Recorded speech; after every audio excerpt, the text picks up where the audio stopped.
खुलुमबाय। बड'लेण्ड रादाब नायगिरि बयनिसिमबो फुंबिलिनि गोजोन हामलायथि बावहरबाय। दिनै 29 एप्रिल 2025 इं मायथाइनि सानसेनि फान्जामुथियाव थानाय राशिफोरखौ फरायथिनो लाबाय। मेष राशि, साना खैफोदजों बेंखनजानाय जागोन। मेगन गोसानि खैसाराव गोग्लैनो हागौ। जोबोद सांग्रां जानानै सोलिनांगोन। वृष राशि, अननायनि दौलेंआ गोरासिन जागोन। अनजालुआ अनजालिजों लोगो हमनो मोनगोन। मोजां मोनज्लायनायनि सोमोन्दोआ नखरनि गनायथि मोनगोन। मिथुन राशि, गावनि गोसो हमथानो हायै आखुनि थाखाय दुखु सैनांगोन। गुबुनजों बांसावजागोन। सानै हयै सोलिनांगोन।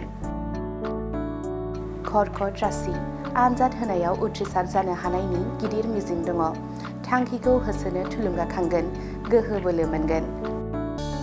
सिंह राशि, गोब्राब नाजानायनि गोदै फिथाइ मोनगोन। मोजां हाबा आखायाव फैगोन।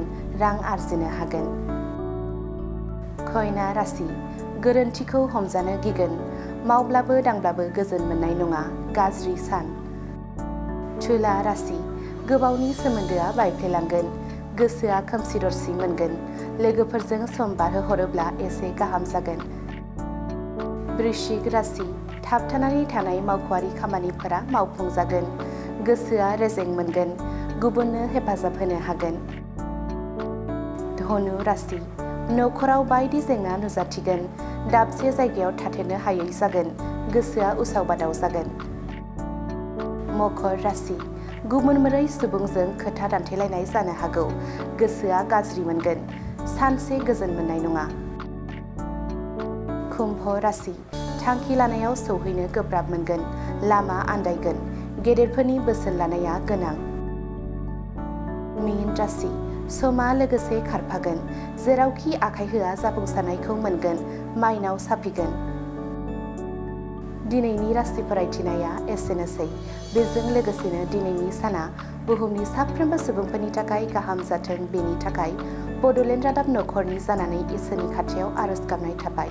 गोजोन्थों। कम्पिउटार कर्सनि सोलोंथाइ लानो गोसो गुदुं सुबुंफोरनि थाखाय गोजोनथाव खौरां।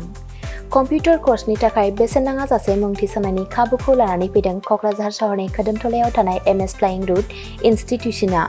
बयखौबो बेहाय क'क्राझार सिङाव थानाय खोदोमथला फ्लाइं रुट इनस्टिट्यूटआ हस्पिटेलिटी मेनेजमेन्ट आरो एभिएशननि अनगायै कम्पिउटार कर्सखौबो लन्च खालामनाय जादों गोदान। बेहाय दा फ्रि एडमिशन सोलिगासिनो दङ।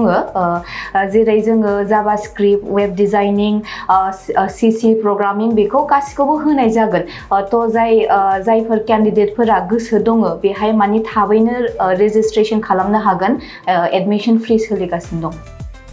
एभिएशन आरो हस्पिटेलिटी मेनेजमेन्टनि फोरोंथाय होबोबाय थानायजों लोगोसेनो देग्लायनिफ्राय लानानै फैबावदों क'क्राझारनि MS फ्लाइं रुट इनस्टिट्यूशनआ कम्पिउटारनि कर्स। आखा-फाखा रोंग'सार फोरोंगिरि आरो मोजां खाबु थानाय बे फसंथानाव PGDCA, DCA, CCA, JavaScript, web designing, CC programming, illustrator, stenography with typing बायदि बायदि कम्पिउटार कर्सफोरनि फोरोंथायखौ नोंथांमोननो होनो थाखाय बे समाव नेनानै दङ क'क्राझारनि खोदोमथलायाव थानाय MS फ्लाइं रुट इनस्टिट्यूशनआ। गोदानै जागायनो लानाय कम्पिउटार कर्सनि थाखाय बे समाव MS फ्लाइं रुट इनस्टिट्यूशनआव गिबि खेबनि थाखाय मुं थिसनगिरिफोरा बेसेन होनाङालासे मुं थिसननायनि खाबुखौ मोननो हागोन। थारैनो नोंथाङाबो कम्पिउटारनि गियान सोलोंनो गोसो दङ नामा? जुदि गोसो दङ अब्ला गोबाव खालामाजासे क'क्राझारनि MS फ्लाइं रुट इनस्टिट्यूशनआव सोलों लानो थाखाय नोंथाङा 9394 796813 एबा 8099554765 जानबुं अनजिमायाव फोनांजाब खालामदो।